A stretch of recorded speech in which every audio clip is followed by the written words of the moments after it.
તો અમદાવાદમાં વહેલી સવારથી વરસાદી માહોલ જામ્યો। સોલા, વૈષ્ણવદેવી, મકરબા, બાપુનગર, નિકોલ સહિતના વિસ્તારોમાં વરસાદ।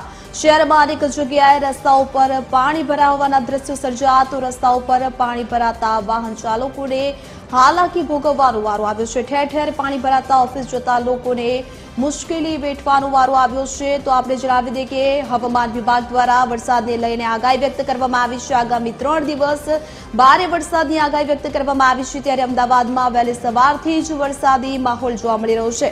તો અમદાવાદના અનેક વિસ્તારોમાં પાણી ભરાયા હોવાના દ્રશ્યો પણ સામે આવ્યા છે। સોલા, વૈષ્ણવદેવી, મકરબા, બાપુનગર, નિકોલ સહિતના વિસ્તારોમાં વરસાદ વરસી રહ્યો છે। તો અનેક જગ્યાએ પાણી ભરાયા હોવાના દ્રશ્યો પણ સર્જાયા। તો અમદાવાદમાં વહેલી સવારથી જ મેઘરાજા મહેરબાન થયા છે। હવામાન વિભાગ દ્વારા પણ વરસાદને લઈને આગાહી વ્યક્ત કરવામાં આવી છે। બે સિસ્ટમ જે સક્રિય થઈ છે તેને લઈને વરસાદને લઈને આગાહી વ્યક્ત કરવામાં આવી છે। ત્યારે અમદાવાદમાં વહેલી સવારથી જ મેઘરાજા વરસી રહ્યા છે। અનેક વિસ્તારોમાં પાણી ભરાયા હોવાના દ્રશ્યો પણ સામે આવ્યા છે। તો રસ્તા ઉપર પાણી ભરાતા વાહન ચાલકો મુશ્કેલીમાં મુકાયા।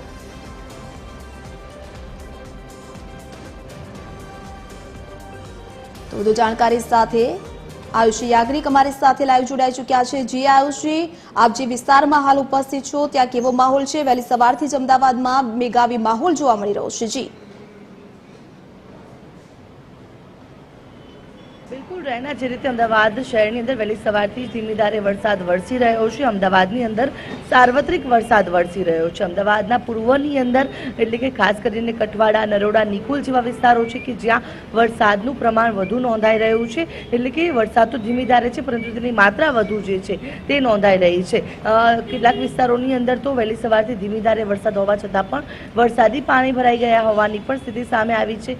નિકોલ, નારોલ, નરોડા, ઠક્કરનગર, બાપુનગર સહિતના વિસ્તારોની અંદર જે કેટલાક ભાગોની અંદર જે વરસાદી પાણી પણ ભરાઈ ગયા છે। વોરાના રોજા પાસે પણ જે વરસાદી પાણી ભરાઈ ગયેલા સ્થિતિ જે છે તે જોવા મળી હતી।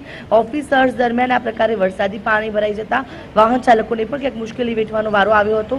અમદાવાદ પશ્ચિમની વાત કરીએ તો SG highway, Sindhu Bhavan, satellite, Prahlad Nagar, Bodakdev, Naranpura, Navrangpura, જે થલતેજ સહિતના વિસ્તારો છે, ગોતા, વંદે માતરમ, ચાંદલોડિયા, ચાણક્યપુરી સહિતના વિસ્તારોની અંદર પણ વરસાદી માહોલ જોવા મળ્યો હતો। ધીમી ધારે વરસાદ છે તે વરસ્યો હતો। ચાણક્યપુરીના કેટલાક સોસાયટીઓની બહાર પણ વરસાદી પાણી ભરાવાની શરૂઆત થઈ હતી। એટલે કે અમદાવાદમાં સાર્વત્રિક વરસાદની આગાહી કરવામાં આવી છે।